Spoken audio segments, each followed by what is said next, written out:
O pensamento agora tem trilha sonora. Está no ar. Audioblog. Um programa que fala de cultura, cotidiano, notícias, entretenimento. Audioblog. Com Ana Paula Peixe, Rejane Gandim, Vanessa Anchieta, Letícia Peters. Audioblog.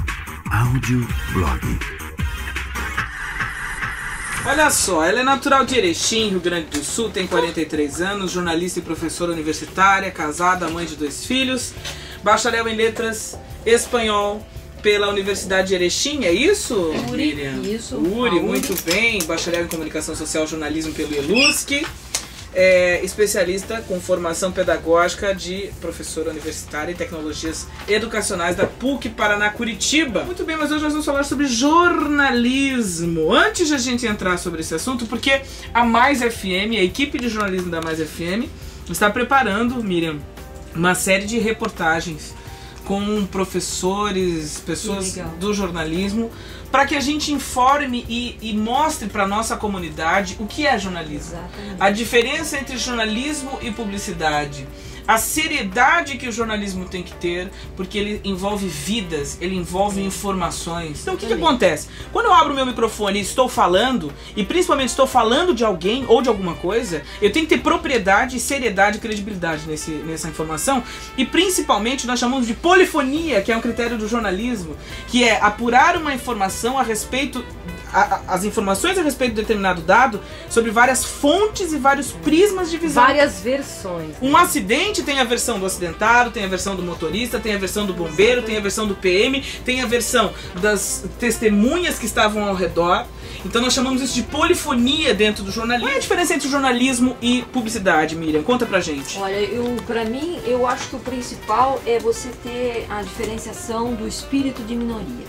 Tá? O jornalista, ele tem que ter esse espírito de minoria. Mas não é da minoria dos 5% que só anda de ômega, de BMW, não sei o que. Não é esse espírito, tá? Eu acho que o são as problema pessoas que não têm voz. As pessoas da sociedade, da comunidade que não conseguem ter acesso, não têm voz. Exatamente. Porque elas não têm dinheiro, ou elas não têm posicionamento político, ou elas não têm sobrenome, né? Então elas precisam de alguém que as não defenda, mas que alguém fale por elas. Exatamente. E que seja o mais fiel possível, digamos assim, aos fatos que envolvem essas minorias. Então o publicitário, ele não tem esse compromisso. O objetivo dele é vender um produto e tem que ser da melhor forma possível para agradar determinado cliente. E ponto. Ele não tem que entrar em conflito existencial, passar noites lendo Car Manager, Garden, inteligências múltiplas e não sei mais o que. Ele não tem esse conflito. Ele é muito bem resolvido. Ele só precisa vender. Exatamente. Ele não precisa se preocupar. Ele precisa agradar o cliente dele, que o paga por isso. Então, o que a gente compreende a partir da história e do jornalismo? Primeiro, que as fontes oficiais não devem ser as únicas ouvidas, que são os fóruns ou os advogados. E principalmente, eu não me lembro qual foi... O jornalista não tem obrigação com prefeitura, cara. Eu não me lembro qual foi o autor que escreveu sobre... Ai, meu Deus do céu, o autor escreveu sobre fontes oficiais a história dos que são os vencedores. Porque é muito fácil você conhecer uma guerra por quem venceu. Essa história sempre é contada por quem venceu. Aí é muito fácil, né? Agora, e por quem estava lá? É pelas minorias e pelas pessoas que não têm voz e não têm vez. Como é que fica?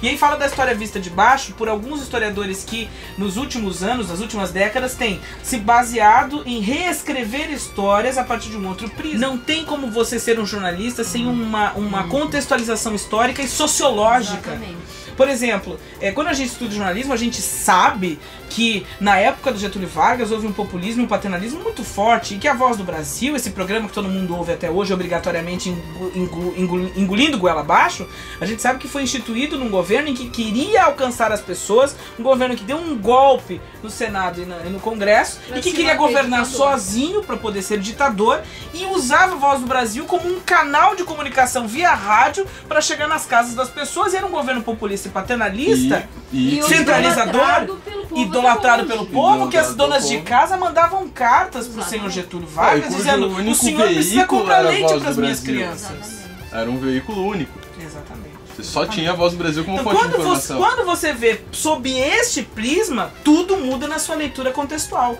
Então, como é que uma pessoa que não tem essa leitura, esse background, como é que eu vou traduzir background de help me, please?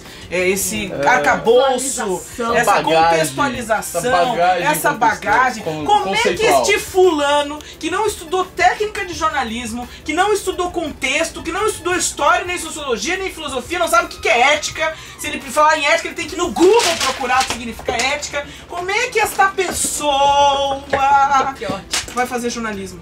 Como é que essa pessoa tem um espaço num canal de TV e acha que tem o direito de caluniar outras? Como é que essa pessoa tem um espaço num canal de rádio e tem a petulância de caluniar outras? E outra, a sociedade está em alto perigo com esse tipo de coisa, sabe por quê? Porque você que está em casa agora, lavando a sua roupa, penteando o seu cabelo, escovando os seus dentinhos, ligando o rádio ou a TV para ouvir notícias a respeito da sua cidade, ou do seu país, ou do mundo em que você vive, se é que você vive no planeta Terra, você não tem a mínima noção do risco que você está correndo, porque você pode estar sendo caluniado, iludido, as pessoas podem estar mentindo a respeito de um determinado fato e você vai viver a sua vida, pode estar criando fatos ilusoriamente, e você pode estar vivendo a sua vida, baseando as suas economias e vivendo a sua política e o seu contexto social e cultural baseado numa mentira, porque isso está sendo fabricado nos veículos de comunicação, porque não existe critério de relevância, nem de credibilidade, nem de ética, nem de verdade. Não tem reunião de pauta. O que é pior... Eu passo mal. O lamentável é que essas pessoas, geralmente, elas têm um populismo muito grande.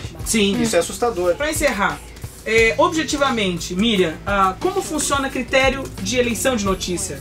Ou seja, milhares de coisas estão acontecendo no mundo, critério de relevância na escolha da notícia. Mas nem tudo é notícia, né? O copo está cheio d'água, isso não é notícia. O que faz uma notícia ser notícia efetivamente? A maior sabedoria do sujeito tá nele ouvir mais do que falar. Então, eu acho que no jornalismo não é diferente. Quando você faz uma reunião de pauta às 7h30 da manhã, você reúne sua equipe, você dá a eles objetivo e ouve os sujeitos. Cada sujeito é um universo à parte. Ele veio de ônibus, ele veio do bairro, ele pisou na lama, ele enfrentou enchente, ele veio a pé, ou ele veio de bicicleta, ou enfim, mesmo que ele tenha vindo de carro. Nesse trajeto, ele já tem uma série de notícias para te contar. E com propriedade, porque ele viu, ele visualizou. Então, burro é o chefe de jornalismo que não faz uma reunião de pauta ou não dá vez e voz pro seu repórter, pro sujeito que veio, pra sua equipe, pra senhora que faz o cafezinho, enfim, para todos aqueles que compõem aquele grupo, de ouvi-los. E a minoria? Pauta é isso, é feita de gente por gente, de fatos do cotidiano. Não adianta nada ficar comentando uma notícia sobre política nacional no local, porque isso quem vai fazer é a emissora rede, é a emissora mãe, que tem sede nas capitais. Não é seu papel falar do que a Sandra Engenberg vai falar no jornal hoje, nem do que o William Bonner vai falar no Jornal Nacional. Então é relevante o que está acontecendo aqui agora, nessa cidade. É o critério de proximidade, de regionalidade, de localidade, nesse espírito de minoria. Quanto mais próximo você está da população, mais relevante se torna a notícia para aquela população. Não adianta mais ensinar jornalismo para fazer impresso. Eu não tenho nada contra o jornal, adoro o jornal, gosto fisicamente de pegar o jornal e sujar meus dedos todas as manhãs. Mas eu quero ler conteúdo. Eu não quero ler matéria requentada, nem perfil de ninguém. E além porque disso, se eu quiser perfil, eu vou na internet. E além disso, o jornal não é mais o único veículo. Existem milhares de outros veículos e as redes sociais, exatamente, e a internet e todas essas outras coisas que compõem esse quadro. E essa relação de fonte que o Leandro fala, ela se dá nas redes sociais hoje com muito mais propriedade. Sim. Só que o sujeito que não frequentou um banco de escola, e aí o mestre Samuca fala muito bem, o jornalismo, ele não existe se não tiver teoria. Você ouviu Audioblog, um programa que é a trilha sonora do pensamento. Trilha sonora do pensamento. 1 hora de pura expressão da cultura, do cotidiano, da notícia e do entretenimento de Joinville, do Brasil e do mundo. Audioblog, com Ana Paula Teixeira, Rejane Gandim, Vanessa Anchieta, Letícia Peters. Programação musical J. Allen. Audioblog.